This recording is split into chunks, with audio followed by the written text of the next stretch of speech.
Bienvenue pour une nouvelle édition de NC Sport Weekly News. Le Suédois Hansen est de retour et sous couvre de gloire à la Stena Match Cup Rothman et signe sa première victoire de la saison.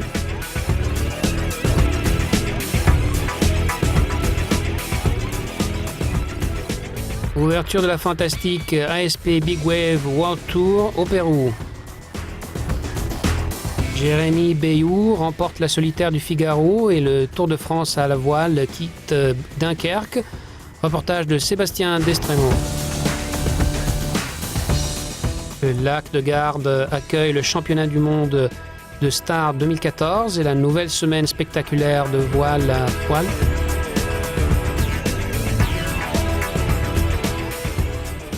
En supplément, la magie des voiliers classiques est de retour avec l'Argentario Sailing Week. NC Sport, plongé dans l'action.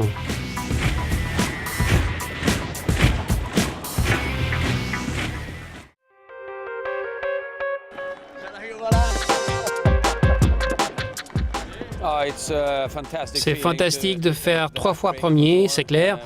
Quand on est arrivé à la marque de l'autre côté de la baie et que la foule a scandé « Hat-trick, hat-trick », j'étais très ému.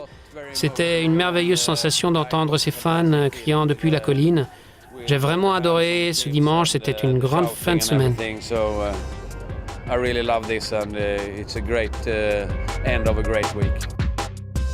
Après s'être bagarré dans le round robin, le Suédois Hansen domine la finale de cette étape de la Stena Match Cup et signe une triple victoire historique dans l'Alpari World Match Racing Tour.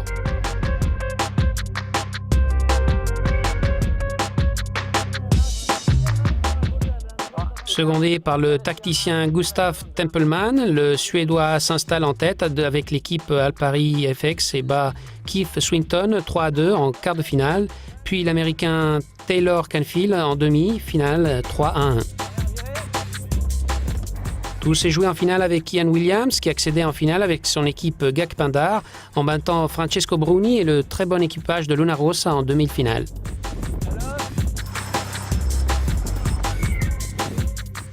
Les Anglais avaient bien commencé, mais les Suédois se sont repris. Ils gagnent les 3 matchs suivants grâce à leur tactique en gérant le vent de leur adversaire avec une pénalité opportuniste au départ de la 3e manche.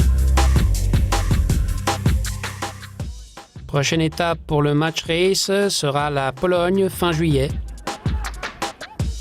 Suivez-la avec nous sur NC Sport.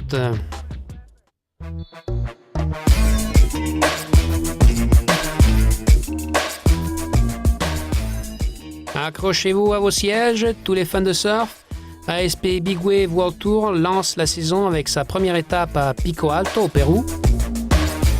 Les pros bien classés y réalisent des performances incroyables sur les vagues de 10 mètres de l'océan Pacifique. On utilise des surfs plus grands et plus solides. On a des protections corporelles spéciales et des gilets de sauvetage. À Pico Alto, on voit des sommets de vagues terrifiantes qui atteignent jusqu'à 15 mètres. Cela représente l'équivalent du 5e étage d'un immeuble. Fini la finesse, éviter le chaos permet déjà d'obtenir des points de la part des juges.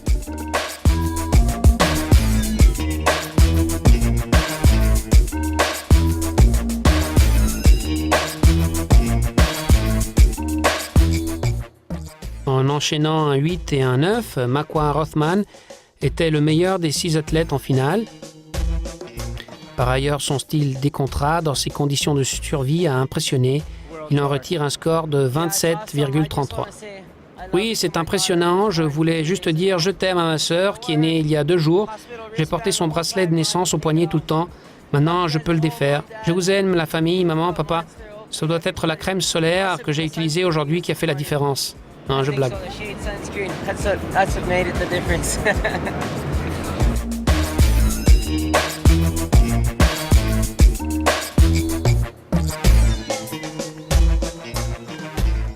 L'Américain Sean Dollard faisait son bonhomme de chemin et allait même jusqu'à prendre la tête 20 minutes avant la fin de cette ASP Billabong Pico Alto.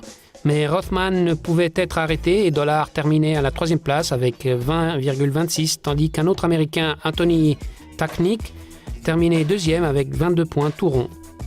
Une stratégie d'attente n'a pas payé pour le détenteur de l'ASP BWWT, le champion Grant Tigui Baker. À 10 minutes de la fin, le Sud-Africain prenait la plus grosse vague du jour, mais elle se refermait et faisait perdre toute chance de podium.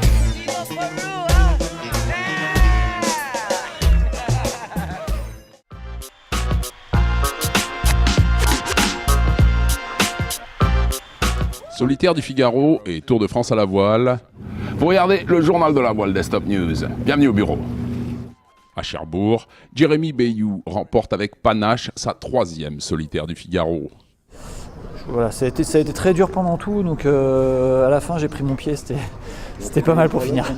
Après 3 étapes riches en émotions, ils ne sont plus que 4 à pouvoir prétendre à la victoire finale au départ des Sables d'Olonne. Tout peut encore être remis en question lors de cette ultime étape qui démarre dans un solide 25 nœuds de nord-ouest. La première nuit, une dorsale ralentit le rythme et profite à ceux qui ont privilégié la route directe. Sous spi et sous la pluie, le passage de Ouessant est impressionnant avant de traverser la Manche. Une phase humide et fastidieuse qui ne reprend de la saveur qu'en l'approche de Guernsey, quand il faut tirer des bords à la côte. Un peu plus inspiré, donc je l'ai laissé en fait. Je suis retourné à gauche et puis c'était trop tard pour lui. En tirant plus à terre, Jérémy Bayou prend la tête et la conserve jusqu'à la grande rade de Cherbourg. Le skipper s'adjuge la victoire d'étape et un 3e triomphe au classement général, le Time. De Dunkerque, les quais bourdonnent d'activité à quelques heures du départ du Tour de France à la voile. Grand champion l'an dernier, Groupama 34 est de retour avec un équipage très similaire. Cependant, le skipper Franck Camas ne sera à bord que pour les étapes de Méditerranée, puisqu'il est également en train de courir au championnat d'Europe de Nacra 17. Groupama 34 va affronter un autre grand favori du Tour et vétéran du circuit, le Courrier de Dunkerque 3. L'équipe skippée par Daniel Souben est solide et très motivée pour améliorer leur 2e place de l'an dernier. Oman Sail est aussi une équipe sur laquelle il faudra garder un œil attentif. L'équipage omanais dirigé par Sidney Gavinier est très bien préparé et son objectif est clairement de monter sur le podium. Au classement des amateurs, le jeune équipage de Toulon, Provence, Méditerranée va aller chercher la première place aux dépens du vainqueur 2013, Normandie Acerel.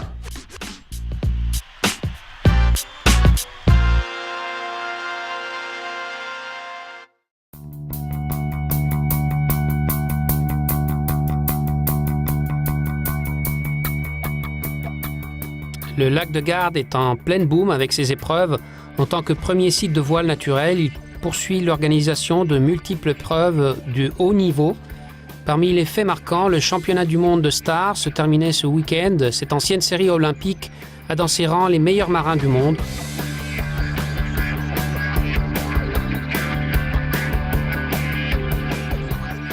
Élégant, rapide et toujours moderne, ce dessin de 1930 a écrit l'histoire de la voile de compétition depuis près d'un siècle. Ce bateau a façonné les quelques plus grands talents de tous les temps. Les pros Mark Reynolds, Lars Grell, Bruno Prada et Georges Szabó, parmi d'autres grands, ont régaté dans une épreuve comportant 6 manches sur le magnifique lac de Garde, la flotte des 90 bateaux décorant de points blancs la toile des ponts. Ce championnat du monde 2014 a été disputé et intense. C'est un face-à-face Allemagne-Italie auquel on a pu assister. Robert Staniek et Fridtjof Kleen ont difficilement contenu Diego Negri et Sergio Lambertenghi, avec un écart de 2 points seulement. Avec le même score que l'Italie, mais derrière tout de même, on trouve la Norvège avec Eivind Melby et Bruno Prada qui complètent le podium.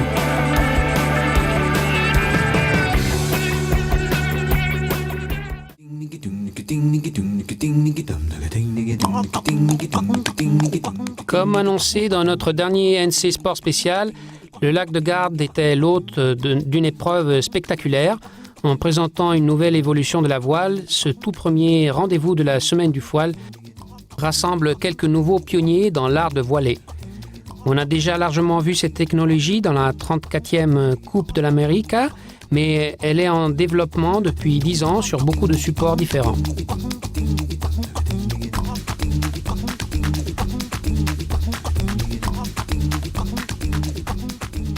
Le lac de Garde offrait un spectacle qui associait des régates en flotte, des runs et de vitesse et plein de discussions techniques. À l'affiche aussi les championnats open nationaux et internationaux de ces surprenants moths.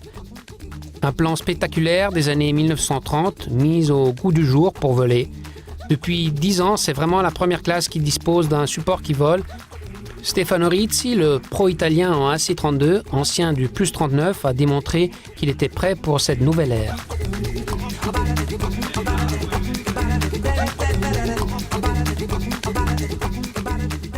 Parmi les tribus de foilés attendus, le champion professionnel australien McPherson ne pouvait pas manquer la semaine du foile pour présenter le nouveau GC32. Je pense que c'est bien de mettre tous les nouveaux bateaux à voile ensemble au même endroit, d'échanger quelques idées et montrer le travail effectué ces dernières années. On a la réponse à la demande de beaucoup d'acheteurs potentiels du bateau. On aimerait constituer une flotte en Italie.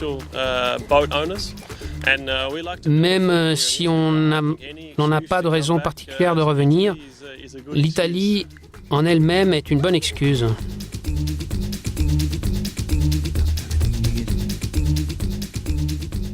Les vols sur le lac de Garde se poursuivent encore lorsque nous terminons notre émission. Un résumé complet vous sera fait dans le prochain NC Sport Weekly News.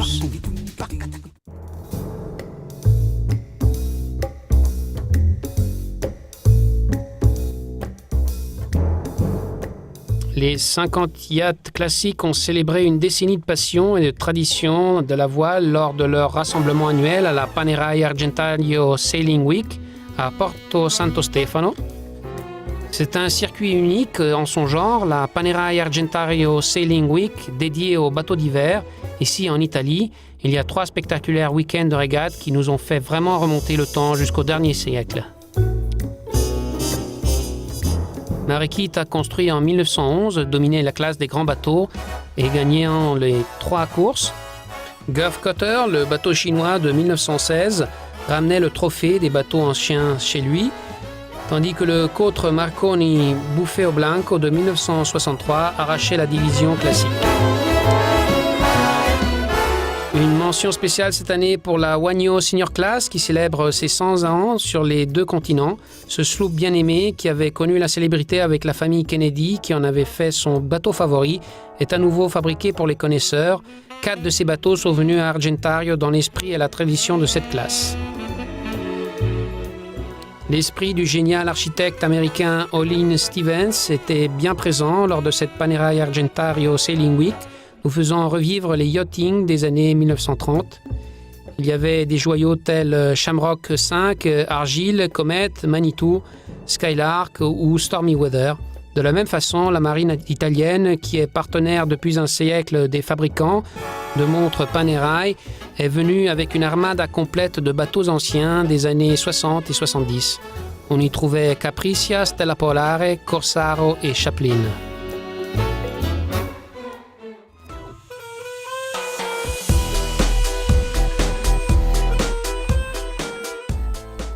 La saison sur l'eau ne finit jamais, aussi restez sur notre chaîne pour notre édition du samedi, la première de Top Story avec les résultats complets, des résumés, des interviews sur les pontons depuis le rassemblement géant des RSX au championnat d'Europe à Sezme en Turquie. Plongez dans l'action avec NC Sport.